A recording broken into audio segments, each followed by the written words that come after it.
জমিন থেকে আল্লাহ উৎপাদন করে দিয়েছেন। সব কিছু আল্লাহ পাকের দেওয়া, কাজে আল্লাহর দেওয়া নেওয়া ভোগ করতেছ। সবচেয়ে বড় কথা দেখো, 24 ঘন্টা শ্বাস ছাড়তেছ আর নিতেছ। শ্বাস আটকে গেলে মানুষ বাঁচে? শ্বাস নিতে কষ্ট হইলে মানুষ যে কী করে? হাসপাতালে অক্সিজেন দিয়ে রাখে। কত টাকা বিল হয়, হ্যাঁ? যদি তারা আইসিইউতে রাখে তো উপায় নাই, 2-3 দিনেই কয়েক লাখ টাকা বিল এসে পড়ে। আর এই অবস্থা আল্লাহ পাক আমাকে এত শ্বাস দিয়েছেন, কোনো বিল আল্লাহ তো দিই না, কোনো পয়সার ব্যয় করেন এর জন্য, এসবে আল্লাহ তাআলা দিয়েছেন। যাই হোক, আল্লাহ পাকের নেয়ামত ভোগ করতেছি। আর আল্লাহ তাআলার দয়া মেহের মধ্যে ঘরটা উঠাইছি। ঘর কী জন্য?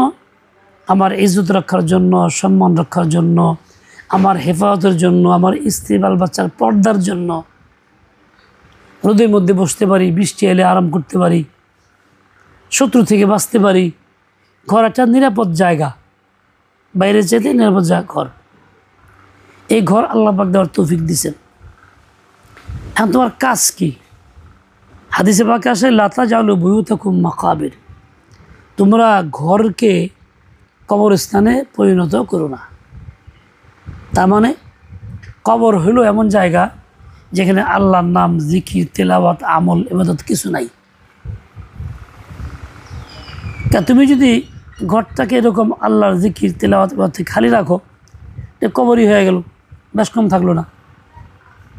রাসূল বলছেন না, ঘরকে কবরস্থান বানায় না, কবরে পরিণত করো না। এই কথা কয় না, তাকে শুনো, উনি আসবে একলা একলাই, চিনে উনি, তাহলে ঘরকে কবরে রূপান্তরিত করো না। ওয়ালাইকুম আসসালাম, বসেন। কবর যেমন জিকির আমল থেকে মুক্ত, খালি, এই ঘর যাতে ওরকম জিকির আমল থেকে মুক্ত না হয়, খালি না হয়। দেখো, দুইটা জিনিস চিন্তা করো। তুমি ঘর বানাইছো, আরেকজনে একটি বিল্ডিং বানাইছে, আরেকজন একটা তার বাপ মতো বানাইছে। এইসব ঘর বাড়ি বিল্ডিংয়ের কি চিরদিন থাকার নিশ্চয়তা আছে? থাকে কি চিরদিন? হাজার হাজার বছর এই ঘরটা থাকবো? 50 বছর পরে ঘরের কাঠমাট উল্টা পাল্টা হইয়া টিনগুলি আগেই ছিদ্র হয়ে যাবো গা। এই তো চলছে। আল্লাহ না করুক, যত আসলে একদম ভেঙে চুল মারো তো হয়ে জায়গা, বড় কঠিন মজবুত ঘর থাকে না, চিরস্থায়ী সম্পদে জানা। দ্বিতীয় কথা, তুমি যে আজকে আসো, আমি যে আজকে আসি, আমি কিন্তু চিরস্থায়ী না। বড় আশা করে করতে পারলাম আমি এখানে থাকবো, ভাই আর রুমে থাকবো, মা বাবা ওইখানে রুমে থাকবো, আশা করে তো বানাইছি, কিন্তু আমি আজীবন থাকবো ঘরে, গ্যারান্টি আমার কাছে আছে? ঘরের মতো ঘর পরে থাকবে, হয়তো আমি চলে গেলাম কবরস্থানে। এটা হয়তো হইতে পারে, এমনটা হইতে পারে আমি ঠিকই আছি কিন্তু ঘর নাই, তাও তো হইতে পারে। এই বাড়ি ঘরের উপর দুইটা জিনিস খেয়াল রাখতে হবে। এর মধ্যে চিরস্থায়ী থাকার যোগ্যতা নাই, আমারও ধরে রাখার যোগ্যতা নাই। কাজেই এই বাড়িঘরগুলির উপরে ভরসা করা, মন লাগানো, একেবারে উৎপ্রত হয়ে থাকা, এটা বোকামে ছেড়ে আর কিছু না। কারণ এটা চিরস্থায়ী সম্পদ না, আমার সঙ্গে থাকবে না, থাকতে পারেও না, এবং এই ঘরটা আমাকে ধরে রাখতেও পারবে না। আল্লাহ যখন ফয়সালা হবে, এ চোখে তো শুয়ে চলে যাব, আমাকে বের করে নিয়ে চলে যাবে, ঘর ঠিকই থাকবে। এই তো দুনিয়া। এই জন্য ঘরের প্রতি মন না লাগে, জমিনের প্রতি মন না লাগে, মন কোথায় লাগবে? ওর মালিকের প্রতি লাগবে। এসব সম্পদের মালিক কে? আল্লাহ তাআলা। দিছেন কে? আল্লাহ তাআলা। চলবো দুনিয়াতে, কাজকর্ম করবো, সব ঠিক আছে, ব্যবহার করবো এগুলি, কিন্তু মন থাকবে আল্লাহর সাথে লাগানো, এটা যেন ঠিক থাকে।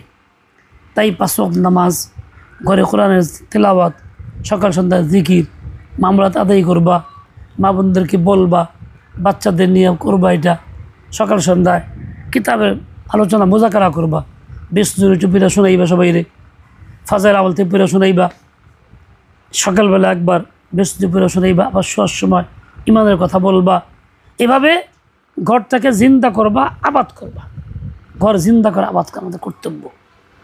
ऐसी जगह से क्या दिल लगाना, जिस जहाँ से जाना और फिर कभी वापस लौट कर ना आना। दुनिया एमन জায়গা, এখান থেকে চলে যেতে হবে, পুনরায় আসার সুযোগ নেই।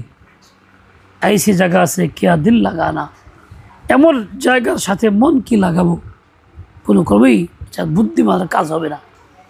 এই জন্য খেয়াল রাখবা, নিয়মিত মাসিক মাহফিলে যাইবা, তোমার বয়সের যারা আছে স্বাস্থ্য ভাই আত্মীয় স্বজনকে ডাকবা, নিয়ে গেলাম মাসে একদিন, কিছু কথা শুনে আসলো।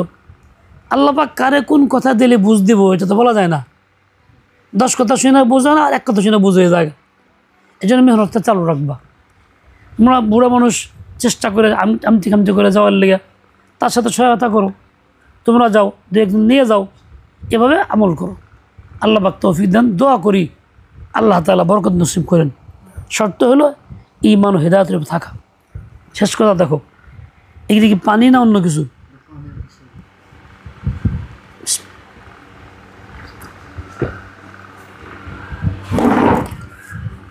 দেখো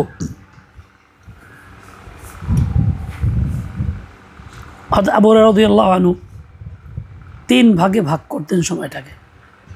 রাত্রি কাটাইতেন, এক অংশ উনি জাগতেন, আল্লাহর জিকিরে আমলে দোয়া নামাজে মশগুল থাকতেন। আরেক ভাগে ওনার গোলামকে জায়গায় রাখতেন, এই ভাগে সে গোলাম আমল করত। আরেক ভাগে ওনার বিবি জাগত। 3 ভাগ করে পর রাতে জাগরণ করতেন, যাতে 24 ঘন্টায় ঘরের ভিতরে আল্লাহর জিকির হয়। সাহাবায়ে কেরাম আমাদেরকে এই শিক্ষা দিয়ে গেছেন। আমরা দুর্বল কমজোর, অত পারুম না। এশার নামাজটা পড়ে আরামসে ঘুমাইতে পারব। তো এশার নামাজটা কমাস জামাতে পড়ি, পড়ে এসে ঘুম দিয়ে নিয়তকে ফজর পড়ার, তাইলে আমি ঘুমায় থাইকেও রাত জাগরণের কাজ করলাম, আল্লাহ মানে সব দিয়ে দিব। সহজ ব্যাপার।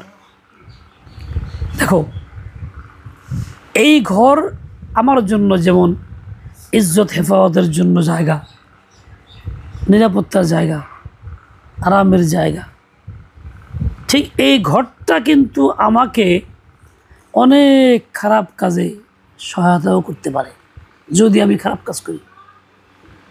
দরজা বন্ধ, বেড়া বন্ধ, কেউ দেখতেছে না, যা ইচ্ছা তাই করলাম, আকাম কুকাম পাপ সাপ করতে পারি, কেউ দেখবো না, তাও তো হইতে পারে। তুমি মনে করো না যে ঘরের ভিতরে নিরাপদ আছে, কেউ দেখতেছে না, যা ইচ্ছা তাই করলাম, তা না। বরং হাজার, এই যে টিন তো টিন, তুমি যদি 20 ইঞ্চি ওয়াল দিয়েও ঘর দেও, সেখানে কিছু করো, সে আল্লাহ দেখে না? মাটির নিচে করলেও তো আল্লাহ দেখে। जो कुछ तो करता है छुप के अहल जहाँ से, कोई देखता है तुझे आसमान से। সারা বিশ্বের মানুষের চোখ ফাঁকে দিয়া আগাম কখন করবা, আল্লাহ কিন্তু ঠিকই দেখবেন। আল্লাহ চোখ ফাঁকে দেওয়া যাইব না। এই জন্য এই ঘরগুলি যাতে কোনো গুনাহের কাজের কারণ না হয়। কোরআনে পাক আছে ইন্নাহু লা ইফলিহুজ জালিমুন, যারা ঘরের মধ্যে অপরাধ করে, অন্যায় করে, তারা কখনো সফল হয় না, কামিয়াবি তাদের হয় না। সফল হয় না মানে দুনিয়াতে 3 জিনিস অভাব থাকবে। রিজকের অভাব থাকবে, বাসস্থান শান্তিপূর্ণ থাকবে, অশান্তি, কিলাকিলি, মারামারি, ঝামেলা থাকবে, আর ইজ্জত ঢাকার মতো পর্যাপ্ত ব্যবস্থা থাকবে না। পরকালে চিরস্থায়ী স্বাস্থ্য, চিরস্থায়ী জীবন, চিরস্থায়ী ইলম, এগুলি চিরস্থায়ী সম্পদ পরকালে পাইবা না, যা জান্নাতে গেলে পাওয়ার কথা। ঘরগুলিকে যদি কেউ অন্যায় কাজে ব্যবহার করে, দুনিয়াতে অশান্তিতে ভোগ করবো, ওখানে তো পাইবই না। কাজে বুদ্ধিমানের কাজ হলো আল্লাহ নিয়ামত দিয়েছেন, ঘর দিয়েছেন, এটাকে আল্লাহ নিয়ামত মনে করেই এভাবেই চালানো। আল্লাহ তৌফিক দিয়ে দেন, ঘরকে আবাদ করি। আল্লাহুম্মা সাল্লি আলা সাইয়্যিদিনা জাযাল্লাহু খাইরান।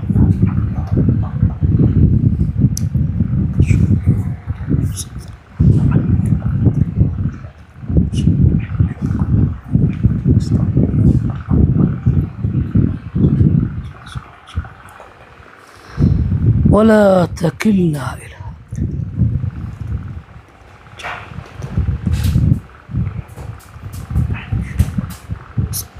اللهم اهدنا، اللهم عافنا، اللهم أصلح لنا شأننا.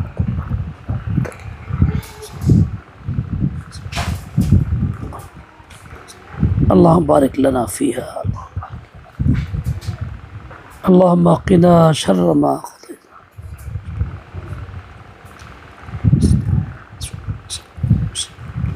برحمتك يا أرحم صلى الله عليه وسلم. নাও কি আনবা আনো।